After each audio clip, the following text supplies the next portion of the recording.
వాస్తవంగా Europe union అనేది America చెప్పు చేతల్లో నడిచే సంస్థ. పేరుకి 28 దేశాలున్నా అవన్నీ కూడా అమెరికాకి బి టీమ్ లాగానే ఉంటున్నాయి.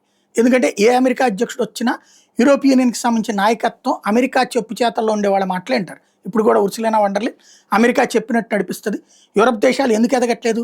యూరప్ దేశాల పరిశ్రమలు ఎందుకు పెరగట్లేదు? యూరప్ దేశాల్లో వ్యవసాయం ఎందుకు ఎదగట్లేదు? అమెరికా మీద డిపెండ్ అయ్యేలా చేస్తారు. అమెరికాకి ఇది వాళ్ళకి తెలీదా? తెలుసు. కానీ అమెరికా ఆధిపత్యాన్ని అంగీకరించేవాడు అక్కడ పాలకుడవుతాడు. అలా కాకపోతే గనక ఆళ్ళని పక్కన పెట్టేపిస్తారు.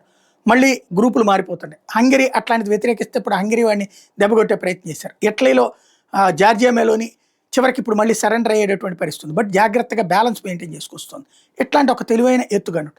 బట్ యూరోపియన్ యూనియన్ ఈ మధ్యనే కొంత జ్ఞానోదయం అయింది. కెనడా అని 51 దేశం అంటూ ఎక్కిరిస్తున్నటువంటి ట్రంప్ వ్యాఖ్యలు కావచ్చు, లేదంటే ఆస్ట్రేలియాలో కావచ్చు, తర్వాతన బ్రిటన్‌లో కావచ్చు, ఫ్రాన్స్‌లో కావచ్చు, మేము ఏం తక్కువ అని ఫీల్ అయ్యేటటువంటి నాయకత్వాలు రావడం వల్ల ట్రంప్ ఆధిపత్యాన్ని అంగీకరించలేక నిలదీస్తుంటున్న వేళ, వాళ్ళ మీద ఆంక్షలు పెడుతున్నటువంటి వేళ, వాళ్ళందరి ఇన్‌ఫ్లుయెన్స్ ఇంపాక్ట్ అనుకోవచ్చేమో యూరోప్ యూనియన్ భారత్‌తో ఒప్పందం చేసుకోవడం.